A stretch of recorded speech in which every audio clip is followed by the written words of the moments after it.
Hi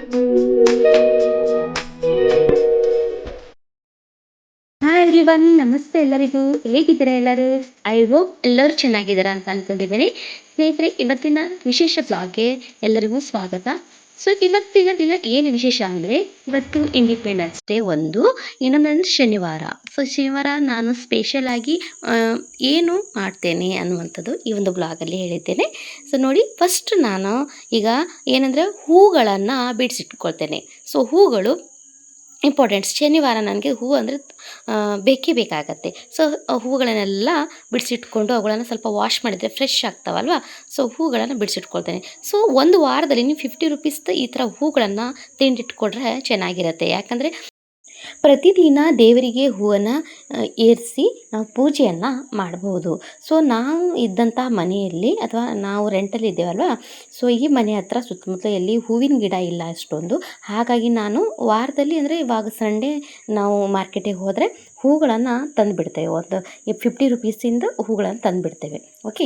so ನನಗೆ special ಆಗಿ ಅಂದರೆ ಬಾಗಿಲಿಗೆ ಹೂಗಳನ್ನು ಇಡೋದು ನಮ್ಮ ಸಂಪ್ರದಾಯ. ಇದು ನನ್ನ ಅತ್ತೆಯ ಅವ್ರದ್ದು ಒಂದು ಡೈಲಿ ರುಟೀನ್ ಆಗಿದೆ ಇದು ಬಾಗಿಲು ಪೂಜೆ ಮಾಡೋದು. ಸೊ ಅವರು ತುಂಬಾ ರೆಕಮೆಂಡ್ ಮಾಡ್ತಾರೆ ನಮಗೆ, ಬಾಗಿಲು ಪೂಜೆನ ಮೊದಲು ಮಾಡಿ, ಎದ್ದ ತಕ್ಷಣ ಮೊದಲು ಬಾಗಿಲು ಪೂಜೆ ಮಾಡಿ ಅಂತ.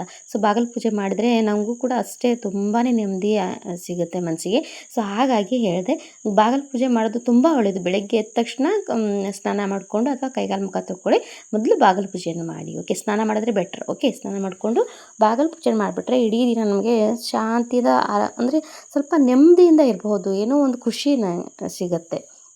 ಓಕೆ. ಸೊ ಇದು ನನ್ನ ಒಂದು ಸ್ಪೆಷಲ್. ಮತ್ತು ನಿಮಗೆ ಬಾಗಿಲು ಪೂಜೆ ಮಾಡಲಿಕ್ಕೆ ಆಗಲಿಲ್ಲ ಅಂದರೂ ಕೂಡ ಸೊ ಈ ರೀತಿಯಾಗಿ ಸ್ವಲ್ಪ ನೀವು ಏನು ರಂಗೋಲಿಯನ್ನು ಬಿಡಿಸಿ ಸೊ ಬಾಗಿಲ ಮೇಲೆ ಸೊ ಆ ಕಡೆ ಈ ಕಡೆ 2 ಹೂಗಳನ್ನು ಇಟ್ಬಿಡಿ. ಸೊ ಅಷ್ಟು ಮಾಡಿದರೆ ಸಾಕು. ನನಗೆ ಇದು ದೇವರಿಗೆ ನಾವು ದೇವಸ್ಥಾನಕ್ಕೆ ಹೋಗಿ ಪೂಜೆ ಮಾಡೋಕ್ಕಿಂತ ನಮ್ಮ ಮನೆಯ ಒಂದು ಬಾಗಿಲು ಪೂಜೆ ಮಾಡೋದು ತುಂಬಾ ಉತ್ತಮ. ಯಾಕೆಂದರೆ ನಮ್ಮ ಮನೆಯಲ್ಲಿ ಒಂದು ಶಾಂತಿ ಕಳೆ ಬಂದಿರುತ್ತೆ. ಇಡೀ ದಿನ ಒಂದು ಸುಖ ಅಂದರೆ ಇಡೀ ದಿನ ನಾವು ಆರಾಮಾಗಿ ಇರ್ಬೋದು ಅನ್ನುವಂಥದ್ದು ನನ್ನ ಒಂದು ನಂಬಿಕೆ. ಇದು ನನ್ನ ಅತ್ತೆಯಿಂದ ಬಂದಿದ್ದು ನನಗೆ. ನಮ್ಮ ಅತ್ತೆ ತುಂಬಾ ಫಾಲೋ ಮಾಡ್ತಾರೆ ನಮ್ಮ ಬಾಗಿಲು ಪೂಜೆ ಮಾಡೋದು. ಸೊ ಹಾಗಾಗಿ ಹೇಳಿದೆ. ಓಕೆ. ಸೊ ಎಲ್ರಿಗೂ ಯಾರಿಗೆಲ್ಲ ನೀವು ಸೈಡಿಗೆ ಹೇಗೆಲ್ಲ ಪೂಜೆ ಮಾಡ್ತಿರೋ ಗೊತ್ತಿಲ್ಲ, ನಮಗೆ ಬಾಗಿಲು ಪೂಜೆ ಮಾಡೋದು ಒಂದು ಸಂಪ್ರದಾಯ ಮತ್ತು ವಾಡಿಕೆ. ಓಕೆ, ವಾಡಿಕೆ ಮೊದಲಿಂದನೇ ಬಂದಿರುವಂಥದ್ದು. ಸೊ ಅದು ಮಾಡಲಿಲ್ಲ ಅಂದರೆ ಸಮಾಧಾನ ಆಗಲ್ಲ. ಸೊ ಆ ನಂತರ ಅಡುಗೆ ರೂಮಲ್ಲಿ ಅಡುಗೆ ಕಿಚನಲ್ಲಿ ಹೋಗಿ ಸೊ ಎಲ್ಲ ಕೆಲಸವನ್ನು ಮುಗಿಸುವಂಥದ್ದು. ಓಕೆ, ಅಲ್ಲಿ ತನಕ ನಾವು ಕಿಚನಿಗೆ ಹೆಚ್ಚಾಗಿ ಹೋಗಲ್ಲ ಬಾಗಿಲು ಪೂಜೆ ಮಾಡೋಕ್ಕಿಂತ ಮುಂಚೆ.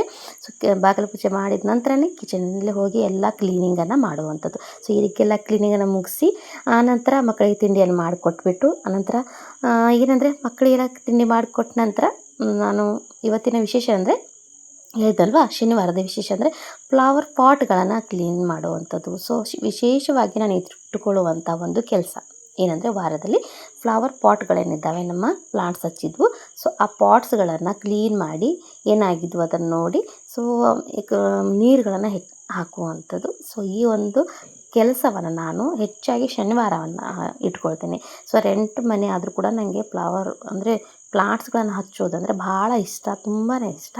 ಸೊ ಹಾಗಾಗಿ ಪ್ರತಿ ಶನಿವಾರ ಪ್ಲಾಂಟ್ಸ್ ಕ್ಲೀನಿಂಗನ್ನು ಮಾಡ್ತೀನಿ. ಸೊ ಪ್ಲಾಂಟ್ಸ್ ಏನೇನಾಗಿದ್ವು ಇಲ್ಲ ಹೊಸ ಪ್ಲಾಂಟ್ಸನ್ನು ಹಚ್ಚೋದಾಗಿರ್ಬೋದು, ಸೊ ಎಲ್ಲವನ್ನು ನಾನು ಪ್ರತಿ ಶನಿವಾರ ಮಾಡುವಂಥದ್ದು. ಓಕೆ.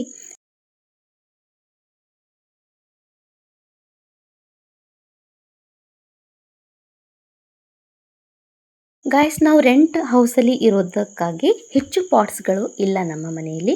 ಸೊ ಈ ಒಂದು 5-6 ಪಾಟ್ಸ್ಗಳು ಅಷ್ಟೇ ಇದ್ದಾವೆ. ಅದರಲ್ಲೇ ನಾನು ಈ ಮನಿ ಪ್ಲಾಂಟ್ಸ್ಗಳನ್ನು ಹಚ್ಚಿದ್ದೇನೆ. ಇನ್ನು ಬೇರೆ ಗಿಡಗಳನ್ನು ಹಚ್ಚಿರುವಂಥದ್ದು. ಓಕೆ, ಮನಿ ಪ್ಲಾಂಟ್ಸ್ ಸ್ವಲ್ಪ ಚೆನ್ನಾಗಾಗಿದೆ. ಸೊ ಮೇಲುಗಡೆ ಅವೆಲ್ಲ ಉದುರು ಹೋಗಿದ್ದಾವೆ ಎಲೆಗಳು. ಸೊ ಅವಕ್ಕೇನು ಮಾಡಬೇಕಂತ ಗೊತ್ತಿಲ್ಲ, ಅಷ್ಟು ನನಗೆ ಪುರ್ಸೊತ್ತು ಕೂಡ ಸಿಗೋದಿಲ್ಲ ಗಾಯ್ಸ್. ಏನು ಮಾಡೋದು. ಇನ್ನು ತುಳಸಿ ಗಿಡ, ಇದು ನಾನು ಬೀಜ ಹಾಕಿದೆ, ಹಾಗಾಗಿ ತುಳಸಿ ಗಿಡ ಆಗಿದೆ. ಇನ್ನು ಅರಿಶಿಣ ಬೇರು ಕೂಡ. ಸೊ ಈ ರೀತಿಯಾಗಿ ಏನು ಒಂದು ಬೀಜ ಆಯಿತು ಅದನ್ನು ಪಾಟ್ಸ್ ಎಲ್ಲ ಆಗ್ಬಿಡ್ತಾವಲ್ವ. ಸೊ ನಾನು ನೀರು ಹಾಕ್ತಾಯಿದ್ದೇನೆ, ಯಾಕಂದರೆ ಇಲ್ಲಿ ಮಳೆ ಕಡಿಮೆ ಆಗಿದೆ. ನಮ್ಮ ಊರು ಯಾವುದಂದರೆ ಇಲ್ಲಿ ಕಾರವಾರ. ಓಕೆ, ಉತ್ತರ ಕನ್ನಡ ಡಿಸ್ಟಿಕಲ್ಲಿ ಕಾರವಾರ ಊರು. ಹಾಗಾಗಿ ಇಲ್ಲಿ ಮಳೆ ಕಡಿಮೆ ಇದೆ, ಅಷ್ಟೊಂದಿಲ್ಲ. ಸೊ ನಾನು ಮಳೆ ಬೀಳದೇ ಇರುವಂತಹ ಜಾಗದಲ್ಲಿ ಇಟ್ಟಿರೋದ್ರಿಂದ ಸ್ವಲ್ಪ ನೀರು ಹಾಕ್ತಾನೆ ಇರ್ತೇನೆ, ಯಾಕಂದರೆ ಒಣಗಿ ಹೋಗ್ಬಿಡ್ತಾವಂತ ಹೇಳಿಬಿಟ್ಟು. ಸೊ ಇದೆಲ್ಲ ನಾನು ಇಟ್ಟಿರುವಂಥ ದಿನ ಅಂದರೆ ಶನಿವಾರ ಎಲ್ಲ ಕ್ಲೀನಿಂಗ್ ನಡೀತದೆ ನನ್ನ ಪ್ಲಾಟ್ಸು. ಓಕೆ, ಆಮೇಲೆ ಬಾತ್ರೂಮ್ ಕ್ಲೀನಿಂಗು ಕೂಡ ಶನಿವಾರ ನಡೆಯುವಂಥದ್ದು. ಓಕೆ. ಸೊ ಈ ರೀತಿಯಾಗಿ ಸೊ ಇದೆಲ್ಲ ಮಾಡಿಬಿಟ್ಟು ಬೇಗ ಅಡುಗೆಯನ್ನು ಮಾಡಬೇಕು, ಯಾಕಂದರೆ ಮಕ್ಕಳು ಮತ್ತು ನಮ್ಮ ಮನೆಯವ್ರು ಬರೋ ಹೊತ್ತಾಗುತ್ತೆ. ಸೊ ಹಾಗಾಗಿ ಅಡುಗೆಯನ್ನು ಮಾಡಿಬಿಟ್ಟು ಅವರಿಗೆ ಬೇಗ ಊಟ ಬಡಿಸ್ಬೇಕು, ಯಾಕಂದರೆ ಸುಸ್ತಾಗಿ ಬಂದಿರ್ತಾರಲ್ವ. ಸೊ ಹಾಗಾಗಿ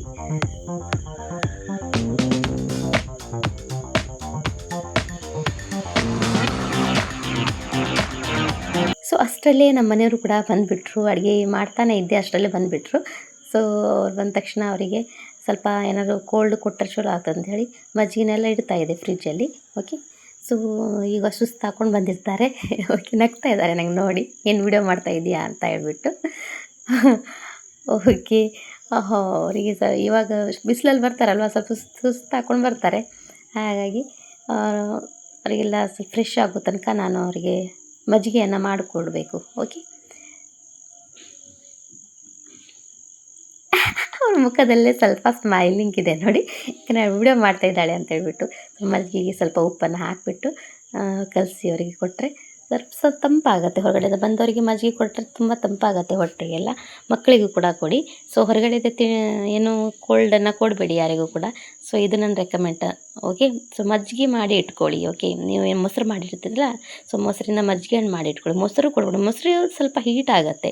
ಓಕೆ, ಮಜ್ಜಿಗೆಯನ್ನು ಮಾಡಿ ಸ್ವಲ್ಪ ನೀರು ಹೆಚ್ಚು ಹಾಕಿಬಿಟ್ಟು ಸ್ವಲ್ಪ ಮಜ್ಜಿಗೆ ಮಾಡಿ ಇಟ್ಕೊಳ್ಳಿ, ಫ್ರಿಜ್ಜಲ್ಲಿ ಇಟ್ಕೊಳ್ಳಿ, ಕೋಲ್ಡ್ ಆಗಲಿ. ಓಕೆ, ಸೊ ಕೋಲ್ಡ್ ಆದ ನಂತರ ಹೊರಗಡೆಯಿಂದ ಬಂದವರಿಗೆ, ಮಕ್ಕಳಿಗೆ ಮತ್ತು ಹಸ್ಬೆಂಡಿಗೆಲ್ಲ ಕೊಟ್ಟರೆ ಅವರಿಗೆಲ್ಲ ಸ್ವಲ್ಪ ಕೂಲ್ ಆಗುವಂಥದ್ದು ಬಂದ ತಕ್ಷಣ ಕೊಟ್ಟರೆ. ಓಕೆ, ಆಮೇಲೆ ಊಟ ಆದ ತಕ್ಷಣ ನಾವು ಕೂಡ ಅದನ್ನು ಮಜ್ಜಿಗೆ ಕುಡಿತೀವಲ್ವ. ಓಕೆ, ಸೊ ಇಲ್ಲಿ ನನ್ನ ಸಣ್ಣ ಮಗ ಕೂಡ ಬಂದ. ಅವನಿಗೆ ದೊಡ್ಡವನೇನು ಸಿಗಲಿಲ್ಲ ಅಂತೆ, ಶಿಫ್ಟಲ್ಲಿ ಬರ್ತಾ ಇದ್ದಾನೆ ಸ್ಕೂಲಿಂದ. ಸೊ ಅದಾದ ನಂತರ ನಮ್ಮ ಮನೆಯವರು ಫ್ರೆಶ್ ಆಗಿ ಬಂದರು. ಅವರಿಗೆ ಮಜ್ಜಿಗೆಯನ್ನು ಕೊಟ್ಟು ಸ್ವಲ್ಪ ಸಮಾಧಾನ ಮಾಡ್ತಾಯಿದ್ದೀನಿ ನೋಡಿ ನಾನು.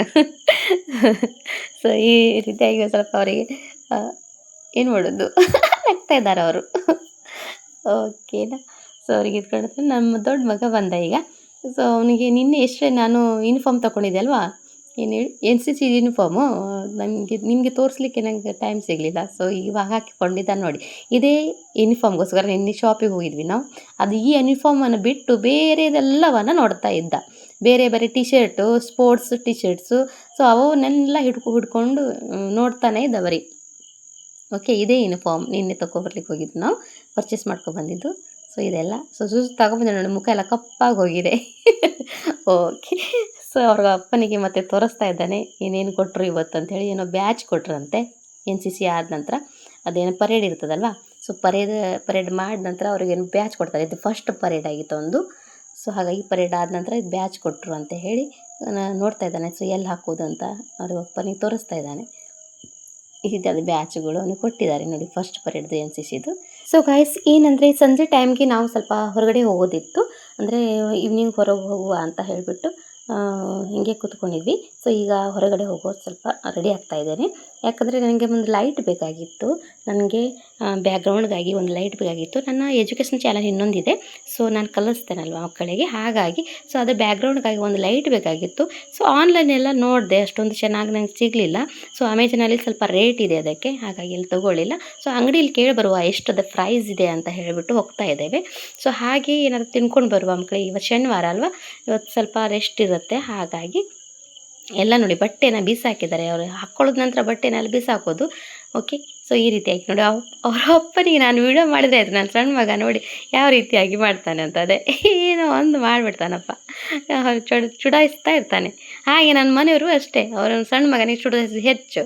ಇವನು ವಿಡಿಯೋ ಮಾಡಿದ ತಕ್ಷಣ ತನ್ನ ಕಟಿಂಗ್ ತೋರಿಸೋದು. ಓಕೆ, ಅವನಿಗೆ ಸ್ವಲ್ಪ ಅವ್ರ ಹತ್ರ ಕ್ಯಾಮ್ರಾ ಹೋದ್ರಾಯ್ತು, ತನ್ನ ಕಟಿಂಗ್ ತೋರಿಸ್ತಾನೆ. ನೋಡಿ ನನ್ನದು ಯಾವುದು ಮಿಲಿಟ್ರಿ ಕಟಿಂಗ್ ಮಾಡಿಸಿದ್ದಾರೆ ಪಪ್ಪ ಅಂತ ಹೇಳಿಬಿಟ್ಟು ಮೊದಲು ಕಟಿಂಗನ್ನು ತೋರಿಸ್ತಾನೆ. ಸೊ ಓಕೆ, ಸೊ ಫೈನಲಿ ನಾವು ಬಂದ್ವಿ ಮಾರ್ಕೆಟಲ್ಲಿ. ಸೊ ಮಾರ್ಕೆಟಲ್ಲಿ ಬಂದುಬಿಟ್ಟು ತಗೊಂಡೆ ನೋಡಿ, ನಾನು ಕಾಣಿಸ್ತಾ ಇದೆ ಒಂದು ಲೈಟ್, ಅದು so tube light yellow colour, ಅಂದರೆ ನಮ್ಮದು ಕ್ರೀಮ್ ಕಲರ್ ಇರುತ್ತಲ್ಲ, ಸ್ಕಿನ್ ಕಲರ್ ಅಂದರೆ ಯೆಲ್ಲೋ ಕಲರ್ ಟೈಪ್ ಇರುತ್ತೆ ಅದು. ಸೊ ನಾನು ಹಾಕಿದ ನಂತರ ನಂದು ಬ್ಯಾಕ್ಗ್ರೌಂಡ್, ನಾನು ವಿಡಿಯೋ ಮಾಡುವಾಗ ಬ್ಯಾಕ್ಗ್ರೌಂಡಲ್ಲಿ ಹಾಕಿದ ನಂತರ ತೋರಿಸ್ತೇನೆ ಸೊ ಯಾವ ರೀತಿಯಾಗಿ ಅದು ಕಾಣಿಸ್ತತ್ತೆ ವಿಡಿಯೋದಲ್ಲಿ ಅಂತ ಹೇಳಿಬಿಟ್ಟು. ಸೊ ಅಂತರ ಹೋಟ್ಲಿಗೆ ಹೋದ್ವಿ, ಏನಾದ್ರು ತಿನ್ನುವ ಅಂತ ಹೇಳಿಬಿಟ್ಟು. ಸೊ ಹೋಟ್ಲಿಗೆ ಹೋಗ್ತಾನೆ ಇದ್ವಿ.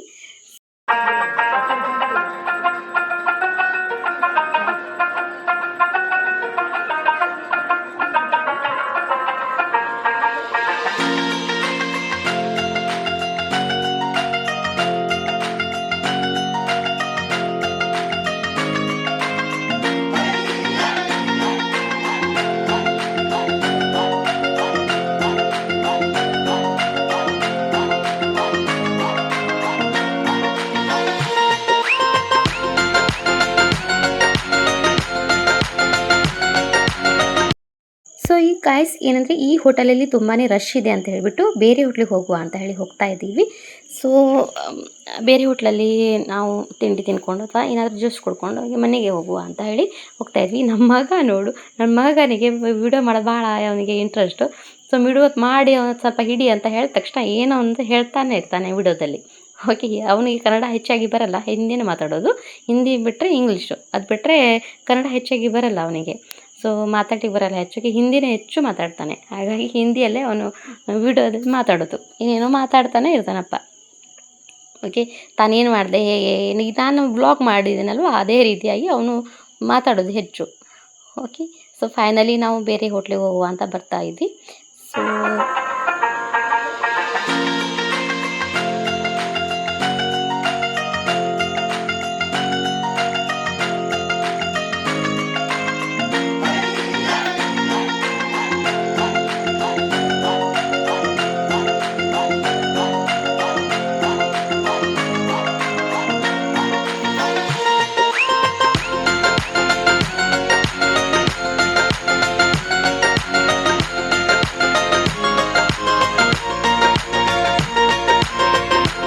ಸೊ ನನ್ನ ಮಗ ತಂದು ಕೊಟ್ಟ ಇಲ್ಲಿ ಸ್ಟ್ರಾಬೆರಿ ಜ್ಯೂಸನ್ನು. ಸೊ ಫ್ರೆಶ್ ಜ್ಯೂಸ್ ಇರುತ್ತೆ ಇಲ್ಲಿ, ತಾಜ್ ಹೋಟೆಲ್ ಅಂತ, ತಾಜ್ ಇಲ್ಲಿ ಮಾಡಿರುವಂಥದ್ದು. ಸೊ ತುಂಬಾ ಫ್ರೆಶ್ ಇರುವಂಥ, ಫ್ರೆಶ್ ಮಾಡಿಕೊಡ್ತಾರೆ ಅವರು. ಓಕೆ, ಸೊ ರಿಯಲ್ ಫ್ರೂಟ್ಸಿಂದ ಮಾಡಿಕೊಡುತ್ತಾರೆ. ಸೊ ಆನಂತರ ಪಾವ್ ಭಾಜಿಯನ್ನು ತೊಗೊಂಡಿವಿ, ಸ್ವಲ್ಪ ಪಾವ್ ಭಾಜಿಯನ್ನು ತಿಂದ್ಕೊಂಡು ಹೋಗೋಣ ಅಂತ ಹೇಳ್ಬಿಟ್ಟು. ಸೊ ಬಿಸಿಯಾಗಿತ್ತು ತಿನ್ನುವಾಗ. ಸೊ ತಿಂದ್ಕೊಂಡೆ ನಾನು ಪಾವ್ ಭಾಜಿಯನ್ನು, ನನಗೆ ಸ್ವಲ್ಪ ಹಸಿವು ಕೂಡ ಆಗಿತ್ತು. ಹಾಗಾಗಿ ಪಾವ್ ಭಾಜಿಯನ್ನು ತಿಂದ್ಕೊಂಡು ಇವಾಗ ಒಂದು ಸ್ವಲ್ಪ ಐಸ್ ಕ್ರೀಮನ್ನು ತೊಗೊಂಡು ಹೋಗುವ ಮನೆಗೆ ಅಂತ ಹೇಳಿಬಿಟ್ಟು ಫೈನಲಿ ನಾವು ಮನೆಗೆ ಬಂದ್ವಿ ಗಾಯ್ಸ್. ಯಾರೆಲ್ಲ ಚಾನಲ್ ನೋಡ್ತಾ ಇದ್ದೀರಿ ಎಲ್ಲರೂ ಚಾನಲನ್ನು ಸಬ್ಸ್ಕ್ರೈಬ್ ಮಾಡ್ಕೊಳ್ಳಿ ನಮ್ಮ ನೆಕ್ಸ್ಟ್ ವೀಡಿಯೋಗೋಸ್ಕರ. ಸೊ ಟೇಕ್ ಕೇರ್ ದೆನ್, ಬಾಯ್.